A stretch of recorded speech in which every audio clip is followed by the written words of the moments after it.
Amendment 8, Cruel and Unusual Punishment. Hello, everybody, and welcome back. Today we will be focusing on Amendments 8, 9, and 10. So let's begin with the 8th Amendment, which is titled Cruel and Unusual Punishment and Bail. So this was written back in 1791, and we'll get a glimpse as to why they put this in a moment. But this is how it reads. Excessive bail shall not be required, nor excessive fines imposed, nor cruel and unusual punishments inflicted. Now, the first portion of the Eighth Amendment concerns bail, the money paid by a defendant in a criminal case in exchange for his or her release from jail before the trial.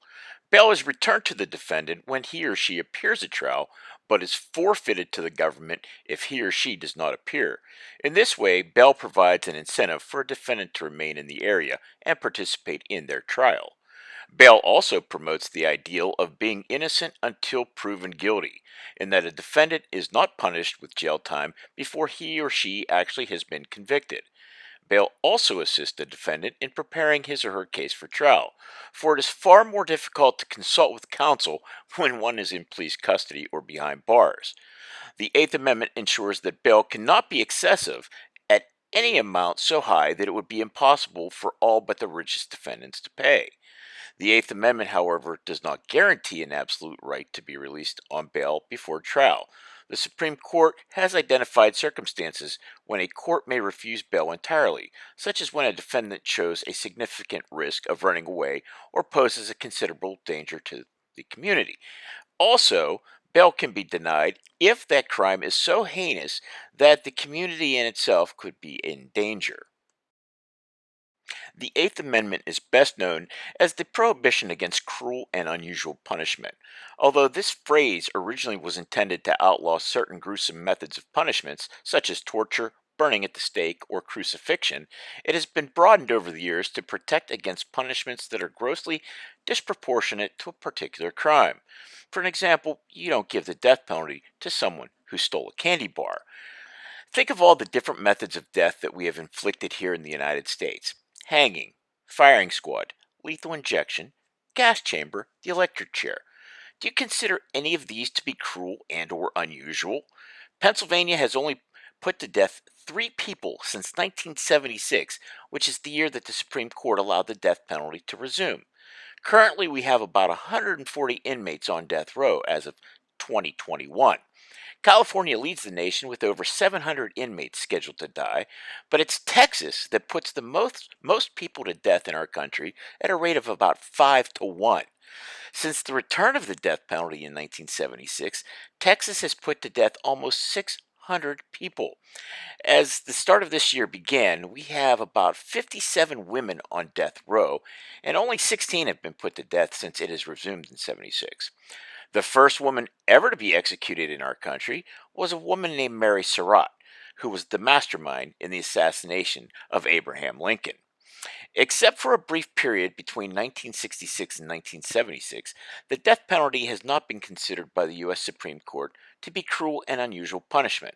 As a result, Eighth Amendment challenges to the death penalty have focused on the methods used to carry out executions, whether certain offenders, including juveniles or the mentally retarded, should be subject to the sentence, and whether death sentences are decided in a fair manner and by an impartial jury.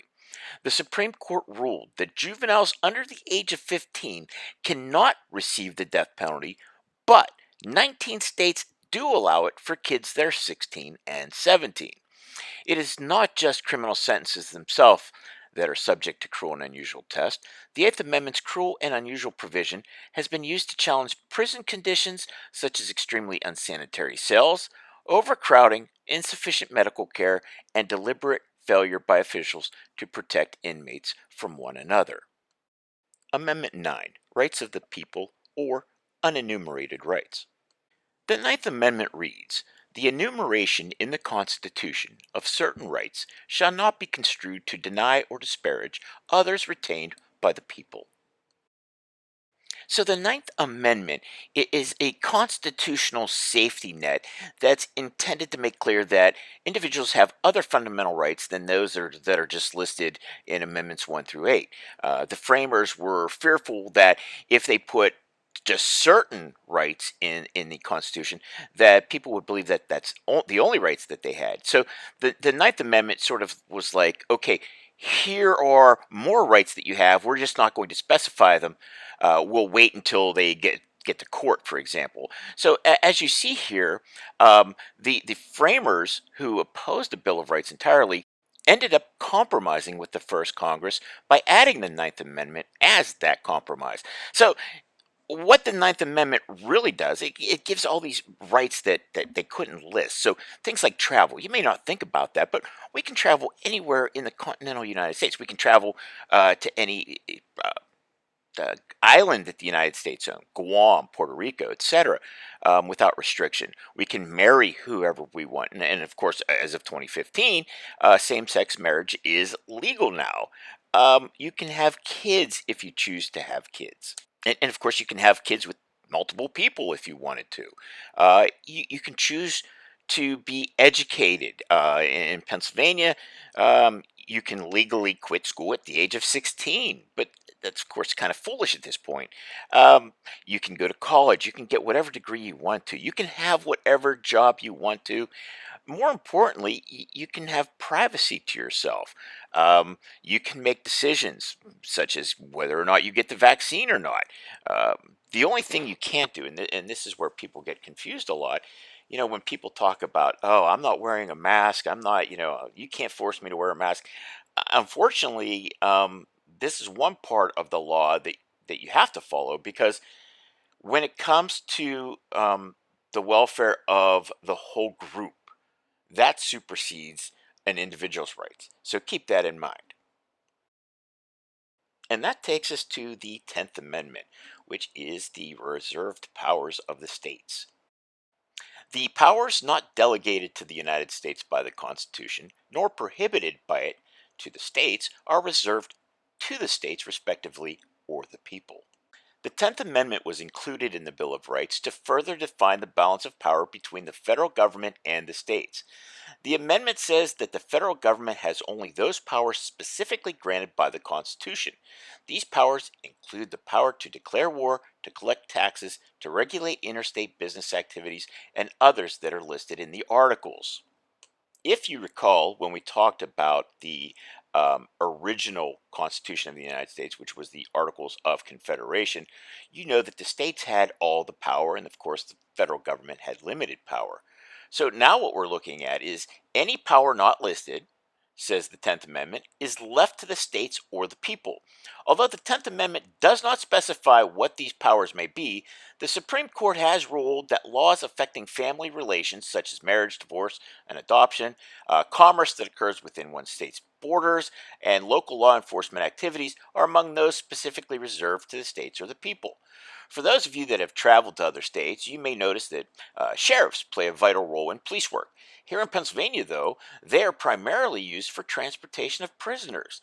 Uh, Lastly, there's also a misconception that the drinking age was set by the federal government, but that is a misnomer. The states were forced to change the age from 18 to 21 years of age, or the federal government would withhold highway funds each year.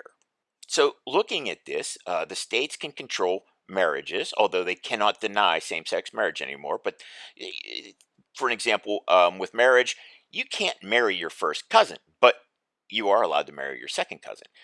Divorces, no fault divorces, or in Pennsylvania, you have to wait, I believe it's 90 days before a divorce is finalized. Adoption rules, your driver's license. When I was a kid, when I turned 15, I was allowed to get my permit. And then when the day I turned 16, I was allowed to get my license. That's all changed. The way we vote has been changed. Our taxes, school requirements. Of course, I mentioned this at the beginning of the year, and they changed it actually at the end of 2020. But it used to be you had to be in school by the time you were 8 in Pennsylvania. Now, of course, it's 6 years of age.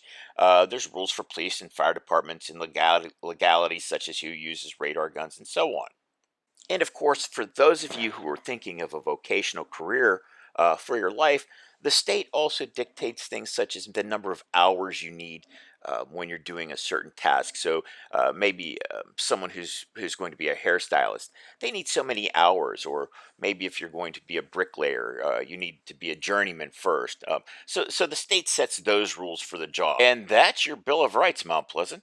So the most important things that you should hold near and dear to your heart, and that which can only be found here in the United States and nowhere else. Have a great day.